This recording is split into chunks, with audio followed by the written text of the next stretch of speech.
No. The word left Caspian Thornwood's mouth and struck the bronze ribs of Ember Hall. It came back a heartbeat later, thinner and harder, as if the hall itself had taken a whetstone to it. She stood with her hands open at her sides, so no one could claim she reached for steel. Her fingers still trembled from the effort of holding still. The chain at her throat, stamped with the Thornwood Briar seal, had left a red crescent on her skin, where she had been gripping it through the entire reading. Above her, Archon Halver leaned on the carved rail of the dais, one ring-heavy hand spread over a vellum proclamation whose red dye looked too much like blood in torchlight. To her left, Ruin Vale stood in war captain black with his chin level and shoulders square, as if this were another trench line and not a hall full of scribes and waiting knives hidden in language. Archon's voice had already moved through all the numbers as if they were settled weather, as if he were reciting tide tables no one had power to alter. 18,000 silver marks attached to Thornwood's line, 42,000 disputed acres along the eastern border. 6 years since Thornwood Keep fell in 1019, and the debt levy was fixed to her name and the names before her. He had spoken of transfer through marriage claim as if he were discussing grain shipment routes, as if bodies and land and duty were all equivalent forms to be filed and stamped. Then he had lifted his gaze to her and said, "Accept your claimant." And she had said, "No." The hall stilled. No coughs, no whispers, no shuffling boot leather. One resin knot in a wall sconce popped and spat, then steadied. A scribe's quill hovered in the air and did not move. Ruin did not turn to Archon. He turned to Caspian and kept his eyes there. 3 beats later, Archon snapped the proclamation shut so sharply it sounded like a trap springing. "Then we proceed under breach." By dawn, Ember Hall smelled of wet slate and old smoke. Rain had come in the night, and the stone held damp like memory. Caspian had known that smell since childhood. She had first walked these flagstones at 7, fingers wrapped in her mother's sleeve, led in every levee season to stand still and watch men argue over columns of debt while pretending they were talking about order. Later, she came with stewards. Later, alone. She knew things about the room many titled people never noticed. She knew where the floor dipped a fraction near the 3rd pillar on the east side. She knew which witness tier swallowed consonants and which threw words clean to the back wall. She knew the lower center ring was where a voice carried best, provided you kept your tone steady and didn't let fear pitch it high. At the threshold she paused, and Brindle pressed against her calf, warm and solid. The one-eyed brindle hound watched every guard with his good eye. The clouded eye stayed pale and milky, catching firelight like cracked glass. A leather satchel hung from Caspian's shoulder, mostly empty. A folded kerchief, a knife she was forbidden to bring onto the hall floor, and 3 strips of dried mutton for Brindle. Nessa had tried to push charm knots into her hands before first bell. Caspian had refused them and taken the dog instead. Nessa Thornwood caught Caspian's wrist before the usher reached them. "If he reads from red vellum, interrupt before he reaches transfer language." "He'll post 6 guards between me and the dais," Caspian muttered. "I didn't say touch him. I said time him." Nessa tapped 2 fingers to her own throat. "Center ring. Project from there. You know this." Caspian gave her a tired look. "You are lecturing me on my own hall. I am reminding you because you are furious." Nessa shoved a tight paper roll into her palm, an old tax map, edges worn soft, disputed line scratched over in fresh charcoal. 42,000 acres is a mapmaker's lie. Half of that line is spring marsh and flood-cut ground. He wants your title so he can make his tally look neat. I know what he wants. Then don't let him choose the shape of your answer. Brindle sneezed against Caspian's boot, then sat hard as if he had hammered stakes through his paws. The usher called for heirs and claimants. Nessa squeezed once, hard enough to hurt, then released. Inside, district banners hung heavy and damp from the rain. flint gray for northern quarries, rust red for river forges, green-black for border wardens. Thornwood's briar standard showed its old repair, a stitched seam where spear points had ripped cloth 6 years earlier when the keep fell. Caspian's gaze snagged on the seam before she forced it away. She had watched that keep burn from the shoulder of a ridge, one hand buried in Brindle's neck fur while men counted survivors and argued over where to dig temporary graves before weather turned. Archon entered with deliberate slowness, pace measured for effect. The 9 voting seals hung from a chain belt at his waist, each hammered silver disc stamped with council marks. When he moved, they clicked against each other like coins being counted in a quiet room. He liked that sound. He paused long enough for the benches to settle, then opened the vellum and began. "By claiming law," he said, and scribes dipped quills together. He recited the debt, every figure precise. 18,000 silver marks attached to Thornwood Line by Emergency Defense Levy following the 1019 breach. He recited acreage next, broad and blunt. 42,000 acres under dispute due to insufficient ward capacity and seasonal line failures. Then he lifted the red vellum so all could see seal and script. Marriage claim may transfer levy burden and adjudication authority to an approved claimant house under witness and hall seal. He made coercion sound administrative.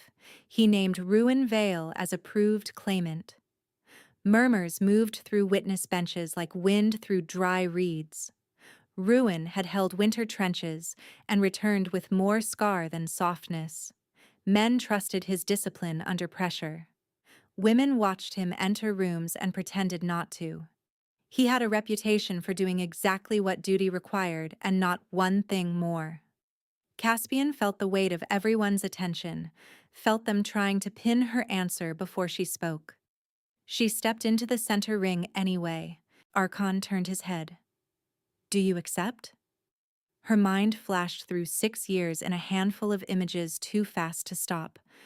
West Tower collapsing at Thornwood Keep. Her mother's ledger columns climbing no matter what they sold. Nessa at 14, reciting old statute in a room of men who spoke over her until she outlasted them. Brindle, younger then, pulling free to find Caspian in smoke. She was done being told survival and surrender were the same thing. "No," she said. Silence followed, deep and immediate. The breach process began at once. 2 guards moved to her elbows and walked her to the low bench below the dais, the bench kept for disciplined parties and debtors in censure. It sat lower than witness tiers and lower than junior clerks, tucked beneath a carved panel where old conquerors trampled wolves and antlers under iron-shod boots. The bench's lacquer was worn thin by generations of buckles and rings. A crack ran down the center where the wood had split and been badly repaired. She sat when ordered. A captain's voice rang out. Refusal entered as breach under urgency clause. Archon didn't raise his volume. He didn't need to. Until hearing, refusing party is diminished in station. She does not stand level with counsel. She does not command her own seat. Every word was meant to be heard. Brindle slipped from the side aisle belly low and crawled under the bench until his ribcage pressed against her boots. No one called him. No one stopped him. He settled against her ankles and stayed there, warm and stubborn. Caspian bent enough to hook 2 fingers beneath his collar and feel the dented brass buckle, the same buckle bent years ago when a splintered gate slammed him during evacuation at Thornwood. Across the floor, Ruin stayed at claimant mark, 1 pace behind the painted line. Archon turned to him and asked whether he sought compelled completion under breach remedy. Ruin's jaw flexed once. No compulsion produces a true border oath. Archon gave him a slow look. Claimants are not consulted on jurisprudence. You asked, Ruin said. I answered. A scribe scratched hard enough to tear parchment. Caspian noticed and filed it. Ruin had contradicted the dais in public. That did not make him harmless. It made him complicated in ways that mattered. The hearing was set for next bell cycle, Same hall, same witness classes, same dais. Archon wanted repetition. He wanted the same crowd to watch refusal corrected and folded back into precedent. As benches began to empty, cloth whispering against wood, Nessa appeared at aisle edge and crouched near Caspian so their faces were level. He pushed urgency because he thinks we have outrage and nothing else, Nessa said. We do have outrage. We also have archives. Nessa's eyes had that bright focus she got when she was already halfway through a problem. Keep breathing. If he corners you, make him talk longer than he planned. Corners me where? Nessa tipped her chin toward side corridors lined with holding chambers, where diminished heirs wait for instructions.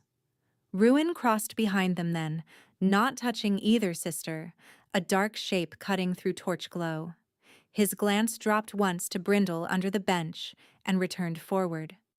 Brindle tracked him with the good eye until he disappeared through the corridor turn.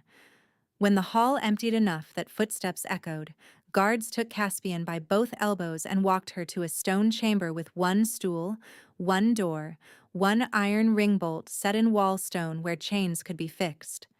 They did not shackle her. They shut the door and dropped the bar. The bolt ring tapped once in the draft. Night in Ember Hall narrowed rather than darkened. Bright torches were replaced with shielded lamps that cast tight pools of light and left corners blue-black. Caspian sat on the floor with her back against stone because the stool rocked on uneven legs. Brindle slept with his nose under her palm, paws twitching in dreams. Her jaw ached from clenching. She worked her tongue against the back of her teeth until the ache eased. The door bar lifted. She looked up expecting Nessa and saw Ruin. He entered with 2 guards at first. Then the guard stepped back into the corridor and left the door open a hand's width. Mail links rasped as one shifted stance. Ruin stayed near threshold, far enough not to crowd the room, close enough that his presence filled it anyway.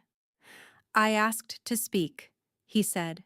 Caspian remained seated another beat, then stood. Did you ask? Or did Halvir send you to soften me for hearing? I asked. He had removed his outer cloak. Iron buckles on his coat caught lamplight. Mud dried along his hemline in stiff fans. He smelled faintly of wet wool, iron, and wood ash from brazier smoke. She disliked noticing details. Then speak. He kept one hand on the doorframe, thumb rubbing old gouge marks in the wood as if counting them. Rookgate, 1022. I stood witness when a widow was claimed under levy transfer. She whispered yes, while her son stood outside under spear point. Harborfast, 1023. I stood witness again. Debtor signed with a broken wrist and blood on parchment. Both were marked lawful because no one challenged wording before seals were set. Caspian stared at him. You choose now to share this? I didn't know you then. You know me now? A corner of his mouth moved and stilled. I know what I saw when you said no from center ring. I know how Halvir uses urgency. I know what gets called procedure when everyone is afraid to interrupt. Brindle raised his head, ears pricked toward Ruin, then lowered it again without growling.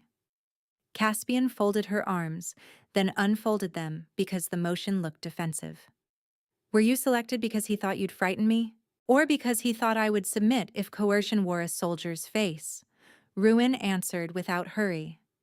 He chose me because I can hold a borderline, and because most people think I obey orders exactly. Do you? Not tonight.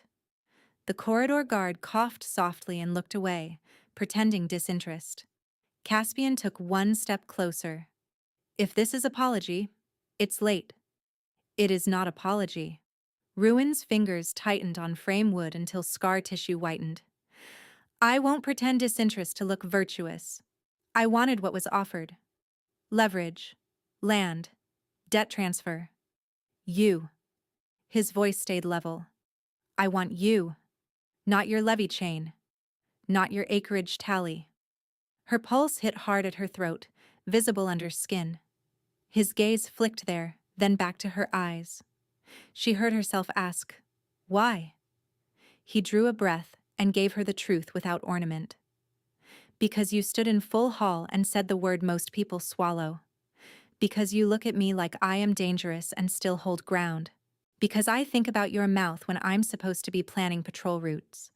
Because when they seated you under that bench, I wanted to pull Halvir's dais down with my hands. Heat rose under her collar. Brindle nudged her shin, annoyed she had stopped touching his ears. Outside, one guard shifted and said to no one in particular, 5 minutes, then went quiet again. Caspian kept her voice low. Want is easy in a closed room. In daylight, men turn it into legal pretext. Then we do daylight. Ruin took 2 slow steps inward.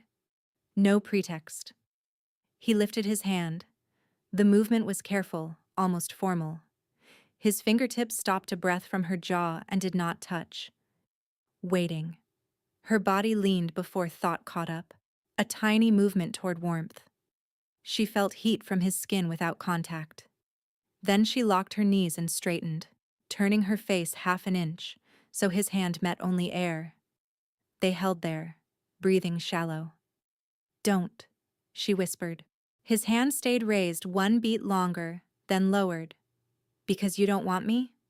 Because if you kiss me under current reading, any witness can call consummation intent, and Halvir can force binding before hearing. I know. Then why test it? To see whether you could stop me and whether I would stop when you did. She gave a short, humorless laugh. You call that courtship? I call it agency. He stepped back to threshold distance. She hated how much the empty air where he had been felt like loss and relief at once. Ruin nodded toward Brindle, who watched him without blinking. Your sister asked me to stand near South Archive door tonight. Caspian frowned. Nessa asked you? She said I owe this hall 1 clean act for every dirty one I helped witness. A faint, rough smile crossed his mouth and faded. She is direct. She is exhausting. She is right. He tapped 2 knuckles on the open door as signal to guards and shifted into corridor light. Before they dropped the bar, he looked back. At hearing, if you need me to refuse compulsion in front of everyone, say it once, and I will. Then his boots receded down stone. Caspian slid down wall to the floor beside Brindle. The skin at her throat still throbbed where his attention had rested. She pressed fingertips there as if she could slow blood by force. Brindle crawled into her lap as far as his size allowed and sighed heavily, as though he had decided this was acceptable vigilance for 1 night. She slept in fragments after that, waking at every corridor footfall. Morning came in iron-gray bars through high slit windows. The air smelled of damp wool, lamp oil, and boiled oats from servant kitchens. Caspian had slept less than an hour. Nessa arrived before first bell with ash on 1 sleeve and triumph in her posture, carrying a wrapped bundle tied in blue tablet cord with archive knots. I found them, Nessa said before the guard fully opened the door. 2 tablets. Originals. Caspian took the bundle. Clay edges pressed through cloth, heavy and cool. How did you get through ward locks? By remembering things people assumed I would forget. Nessa brushed hair out of her face with an ink-stained wrist.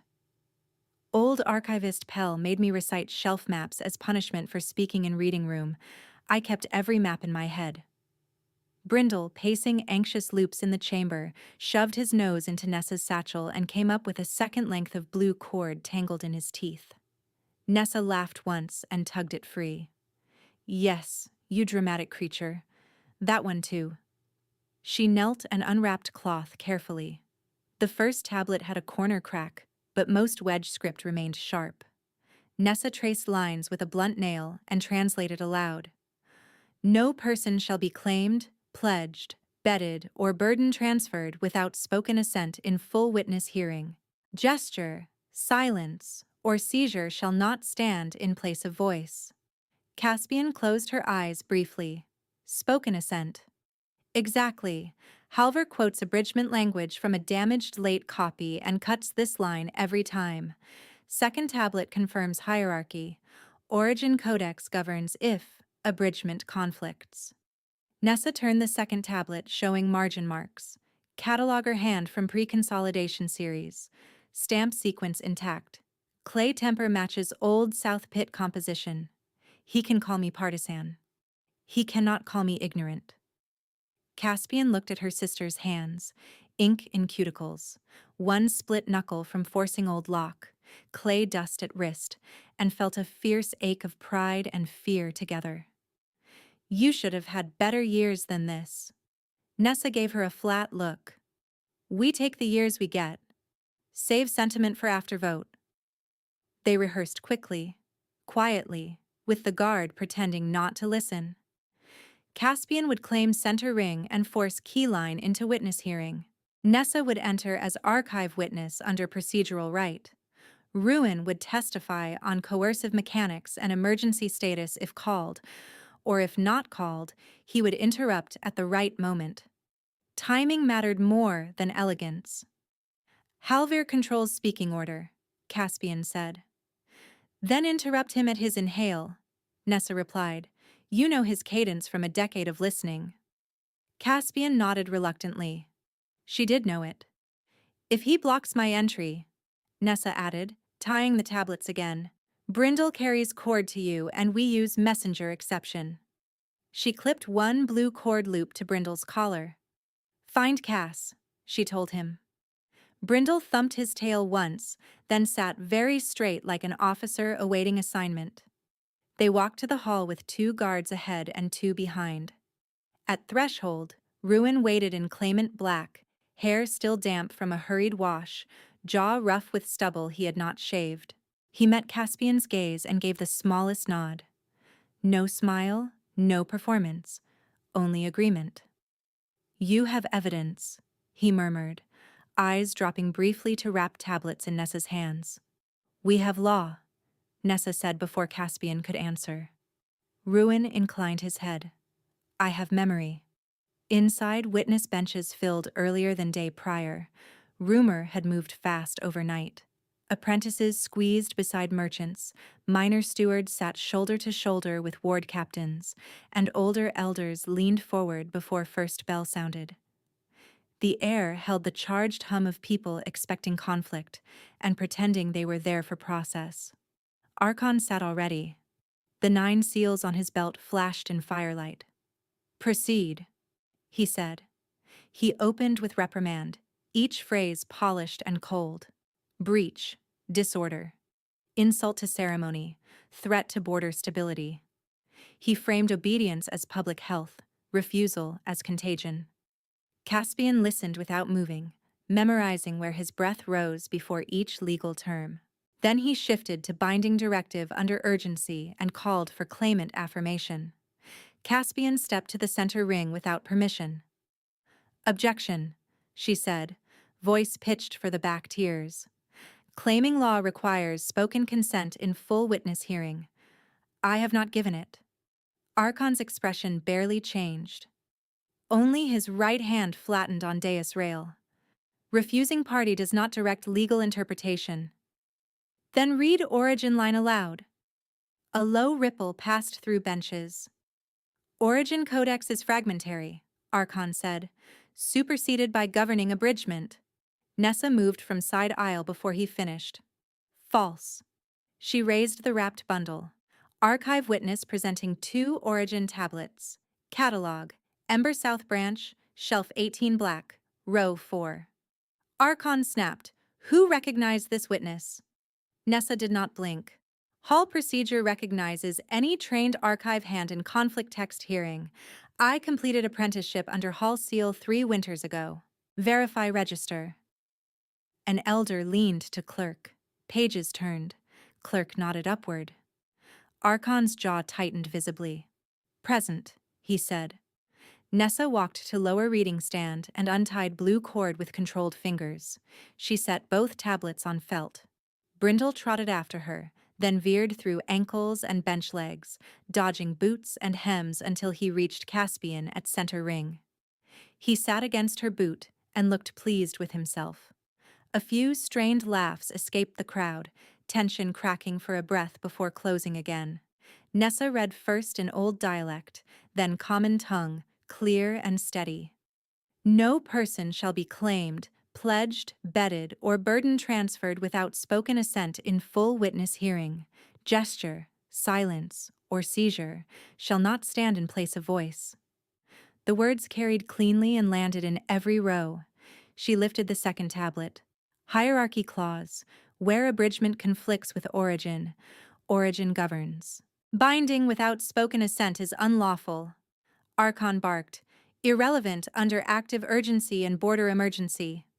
Ruin spoke over him, voice iron flat. No emergency order is active on Thornwood Line this week. I signed patrol summary yesterday at dawn muster. He faced counsel, not Archon. If testimony is required on coercive seal mechanics, I have prior witness service in 2 ceremonies, Rookgate 1022, Harborfast 1023. In both, pressure was treated as consent. I will not repeat that. A rustle moved through benches stronger than before. Caspian felt the room's center of gravity shift. Archon pointed toward Ruin. Claimant exceeds remit. Ruin did not move. You requested affirmation. My affirmation is refusal of compulsion. Council voices rose, overlapping. Requests for tablet inspection, authentication, chain of custody. Nessa answered each quickly and precisely. Clay temper from known pit strata. Seal impressions predating consolidation cut. Catalog stamps consistent with South Archive sequence. Margin hand attributable to 2 named archivists from preserved ledgers. She spoke as someone who had spent years training for exactly this moment, while everyone assumed she was merely stubborn. Archon tried a different line. Even if consent language stands, breach of civic duty permits forfeiture of title claim and temporary ward suspension. Caspian stepped half a pace forward. Brindle moved with her, shoulder brushing her shin. Our debt is 18,000 marks, she said. I do not deny it. Border dispute is 42,000 acres, as counted on broad maps drawn by hands that never slogged Spring Marsh. I do not deny that either. But debt does not erase consent, and acreage does not convert a person into transferable property. Spoken assent is law. You swore to uphold it from that chair. She turned slightly so her voice threw to upper benches she had watched since childhood. I have stood in this hall at yearly levy rights since I could barely see over railings. I know what this room carries and what it smothers when no one interrupts. Hear this now. No compulsion. Silence followed, thinner than before but just as sharp. A senior elder called recess for deliberation. In practice, no one left. People rose into tight knots and argued in fierce whispers. Scribes compared copied lines. 2 elders bent over Nessa's tablets under guard watch. The guard captain shifted his unit closer to dais. Archon kept touching his seal belt as if contact alone confirmed authority. Nessa reached Caspian first, cheeks flushed. You landed it. You gave me ammunition. Ruin joined at respectful distance. If vote breaks against him, he may try to hold seat by force of office. Caspian glanced toward guard captain. Then captain chooses Hall over man. He served Halver 15 years, Ruin said. Then he knows the full bill. The bell rang them back. Council sat in formal order. Senior elders stood and read findings in clipped legal cadence. Origin tablets admissible. Spoken consent mandatory. Urgency inapplicable. Absent declared emergency.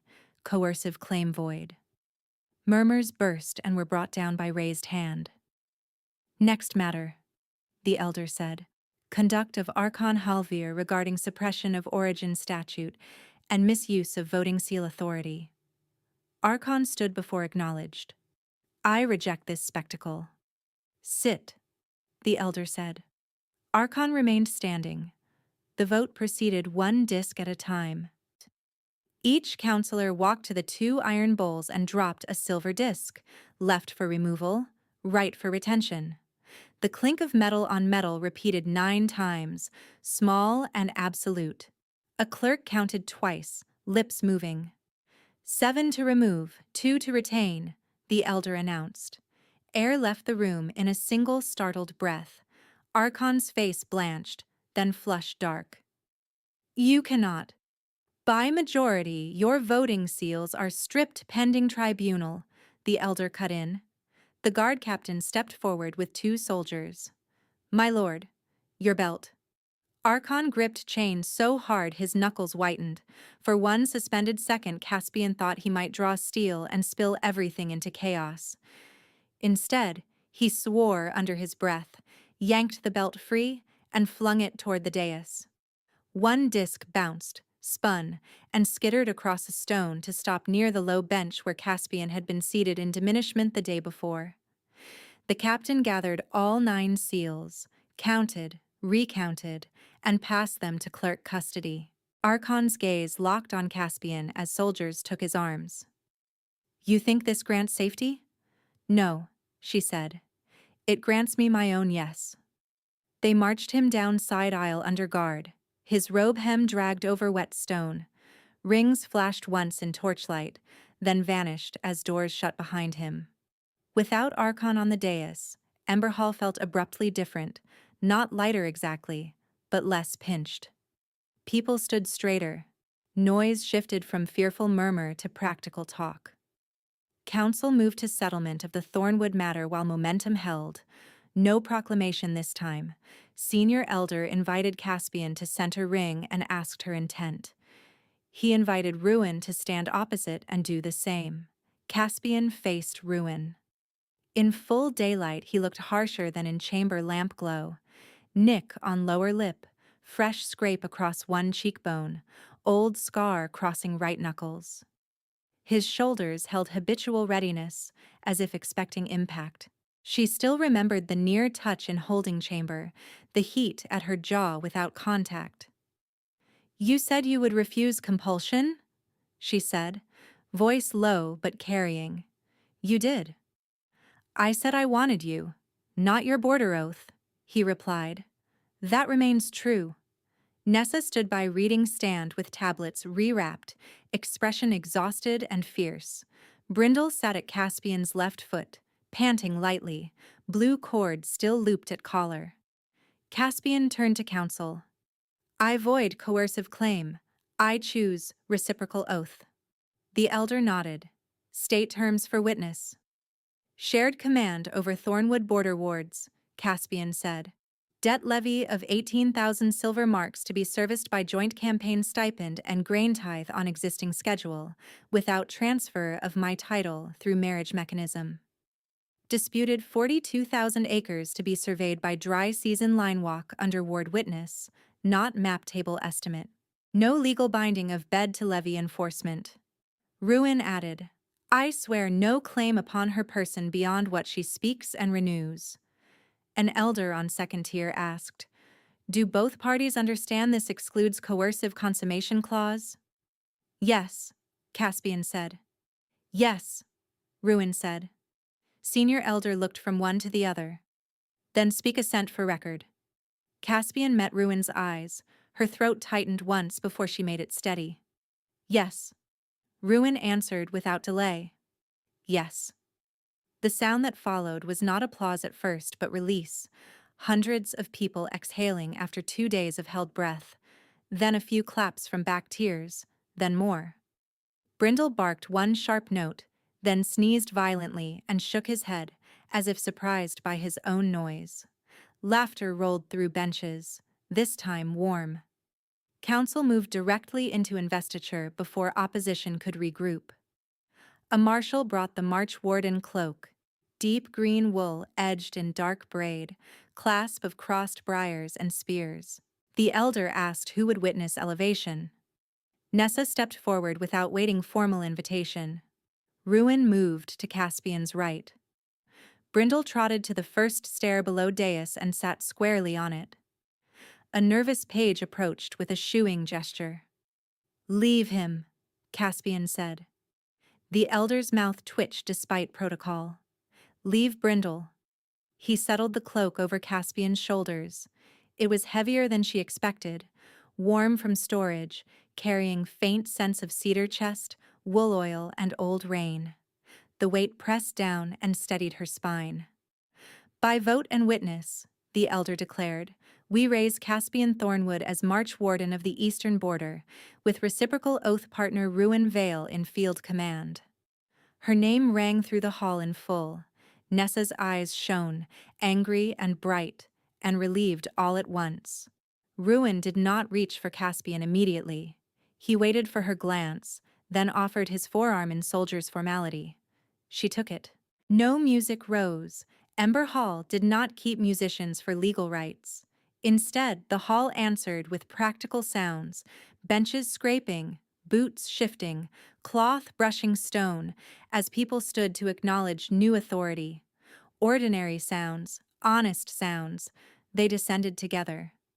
At the bottom step, Brindle pushed between them and pressed his shoulder against Caspian's shin, reclaiming his place at her feet. She rested one hand briefly on his head, fingers sinking into coarse fur around his ears. Council clerks brought documents for initialing. Caspian signed first, then Ruin, then elder witnesses. Nessa stood over every line like a hawk until ink dried. She caught a clerk trying to abbreviate one clause and made him rewrite it in full. Ruin watched that exchange with something close to admiration. When paperwork was complete, Senior Elder addressed Hall again. Transitional authority on levy enforcement passes to Interim Council panel pending tribunal outcome for Halvir. March Warden Thornwood will coordinate border readiness with Captain Vale effective immediately. Archive copies of consent ruling to be posted in all district halls by week's end. That announcement drew a new wave of talk. Ward captains began conferring at once. Scribes moved quickly. The machinery of governance had already started adjusting around a changed center. Caspian stepped aside from dais traffic and found Nessa. For a moment, neither spoke. Then Caspian pulled her into a hard embrace, cloak and all. Nessa made a muffled protest. You are crushing me in ceremonial wool. You deserve worse. I know. Nessa leaned back and scrubbed at one eye as if rain had gotten in it, though they were inside. Don't thank me in public. It will ruin my image. Caspian laughed, startled by the sound. Your image survived years of talking back to titled men. It can survive gratitude. Ruin waited a pace away, giving them room. Brindle sat between all three, mouth open, tongue lolling, content with this arrangement. A young clerk approached Caspian with another tablet and then froze when Brindle lifted his head. Caspian took the tablet without comment and the clerk retreated quickly. Ruin tipped his head toward side doors where rain hissed against stone beyond. There will be pushback in outlying districts, he said quietly. Not today, but soon. I know, Caspian said. We start with line walk schedule and ward rotations before rumors outrun us. He nodded. I'll have patrol captains at East Map Room within the hour. Nessa inserted herself between them with familiar precision. And you will both eat first. You look like ghosts in expensive cloth. I had oats at dawn, Caspian said. Nessa stared. Half a bowl, Caspian amended. Better, still insufficient. Ruin glanced at Brindle. He has eaten. Because he has priorities, Nessa said. Brindle thumped his tail in agreement. They moved toward side chamber where stewards had set bread, cheese, and tea for council members. As they passed witness benches, people bowed or nodded with varying degrees of sincerity. Some looked genuinely relieved. Some looked calculating. A few looked resentful and frightened by precedent. Caspian marked faces without lingering. She had learned long ago that power changed posture faster than it changed loyalty. At the chamber threshold, she paused and looked back into Ember Hall. Yesterday, she had sat diminished beneath carved conquerors while Brindle pressed against her boots. Today, she stood in March Warden cloak with Nessa at one shoulder and Ruin at the other, and Brindle still at her feet, unchanged by titles, sure only of where she was. Rain strengthened outside, drumming slate roofs in steady rhythm. Gray light spilled through open doors in long bars across black floor. Caspian lifted her face into that light and let herself feel the weight of the cloak, the burn in her tired muscles, the ache in her throat from speaking against stone. All of it was real. None of it had been handed to her as kindness. For 6 years, numbers in ledgers had been used to narrow every choice she made: debt as leash, acreage as threat, ceremony as trap. Today, the same hall had heard her no, and then her yes, and neither had been taken from her. She looked down as Brindle leaned against her shin, one good eye half closed, content and watchful. She touched the blue cord still looped at his collar, then looked to Nessa, then to Ruin. "East map room in 1 hour," she said. Nessa groaned theatrically. "There it is." The warden voice. Ruin's mouth edged into a brief smile. "I have heard worse commands." Caspian started forward. Brindle moved first, as always, cutting through the crowd and then circling back to make sure she followed. The hall behind them kept working, scribes copying rulings, elders arguing implementation, guards resetting posts, but the center had shifted. Not by miracle. By refusal, evidence, witness, and a hard-earned consent spoken aloud where everyone could hear it.